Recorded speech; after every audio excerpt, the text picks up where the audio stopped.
चार अनाथ चिड़िया बहनें। एक पुष्पा नाम की एक बहुत ही सुंदर और प्यारी सी चिड़िया थी। पुष्पा चिड़िया पिंकू चिड़िया से बहुत प्यार करती थी, इसीलिए बहुत जल्द वे दोनों शादी कर लेते हैं। शादी के बाद पुष्पा चिड़िया गर्भवती हो जाती है। देख पुष्पा, कान खोल कर सुन ले, मुझे सिर्फ बेटा ही चाहिए, मुझे बेटियों से कोई लगाव नहीं है। ये आप कैसी बातें कर रहे हैं? बेटा या बेटी होना ईश्वर के हाथ में है, इसमें मैं क्या कर सकती हूँ? तुम कुछ नहीं करोगी तो कोई बात नहीं, मैं तो कर सकता हूँ ना। अगर बेटी हुई ना तो मैं उसे घोंसले से उठाकर बाहर फेंक दूंगा। रिंकू की बात सुनकर पुष्पा चिड़िया बहुत घबरा जाती है और दिन गिन गिन कर अपने अंडों से बच्चों के बाहर आने का इंतजार करने लगती है। लेकिन पुष्पा चिड़िया अपना भाग्य नहीं बदल पाती है और उसे बेटा नहीं, दो बेटियां पैदा होती हैं। जिसके बाद पिंकू चिड़िया का व्यवहार पुष्पा के प्रति बिल्कुल बदल जाता है। आप नाराज मत होइए पिंकू जी, अगर भगवान ने चाहा तो इस बार हमारे घर पर बेटा ही होगा। मैं फिर से गर्भवती हूँ। लेकिन इस बार भी भगवान पुष्पा की नहीं सुनता है और पुष्पा चिड़िया को एक बेटा ही पैदा होता है। इस तरह एक एक करके पुष्पा चार बेटियों की माँ बन जाती है। अब मुझे तेरे जैसी चिड़िया की अपने घोंसले में कोई जरूरत नहीं है। अरे तूने एक एक करके यहाँ पर चार बेटियाँ पैदा कर दी है। अपनी चार बेटियों को लेकर तुरंत इस घोंसले से बाहर निकल जाओ, वरना मुझसे बुरा कोई नहीं होगा। मैं अब दूसरी चिड़िया से शादी करूंगा, मेरा तुझसे कोई वास्ता नहीं है। पति पिंकू की बात सुनकर पुष्पा चिड़िया दुखी मन से अपनी चारों बेटियों को लेकर वहाँ से निकल जाती है। कुछ दूर जाने पर तेज बारिश शुरू हो जाती है। हे भगवान, ये कैसी परीक्षा है? एक तो हमारे पास रहने के लिए कोई घर नहीं है, ऊपर से इतनी मूसलाधार बारिश में मैं अपनी नन्ही नन्ही बच्चियों को लेकर कहाँ जाऊँ? इसके बाद पुष्पा चिड़िया अपनी चारों बेटियों को एक बड़े से पेड़ पर पत्तों के पीछे छिपा देती है और खुद उनके लिए कोई सुरक्षित स्थान और भोजन तलाशने के लिए निकल जाती है। कितनी देर हो गई माँ को गए हुए, माँ भोजन लेकर अभी तक नहीं लौटी। अब तो रात भी होने वाली है, मुझे तो बहुत डर लग रहा है। काफी देर तक चारों बच्चियाँ पेड़ पर छिपकर अपनी माँ का इंतजार करते रहती है, लेकिन जब पुष्पा चिड़िया नहीं लौटती तो बड़ी बेटी रूपा माँ को ढूंढने के लिए निकल जाती है। माँ, ये क्या हो गया आपको? आप तो हमारे लिए भोजन लेने गई थी ना, अब हमारा क्या होगा? हम चारों बहनें कहाँ जाएंगे?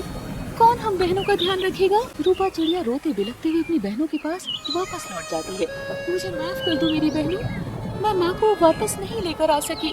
माँ हमें इस दुनिया में अकेला छोड़कर चली गई है।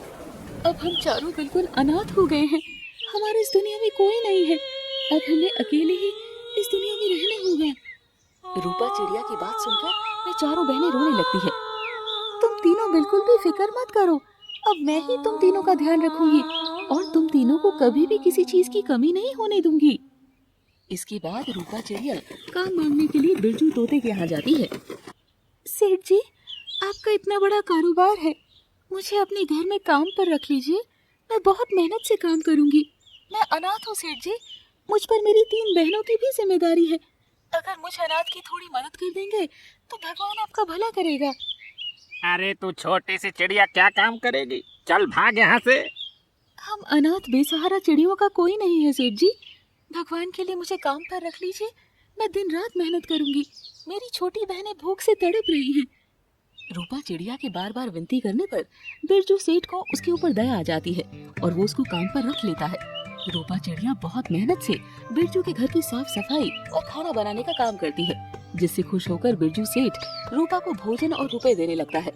कुछ दिन बाद, देखो मेरी बहनों, आज मुझे तनख्वाह मिली है, आज मैं तुम तीनों का दाखिला जंगल के स्कूल में करवाऊंगी। तुम तीनों को पढ़ लिख कर माँ का नाम रोशन करना है।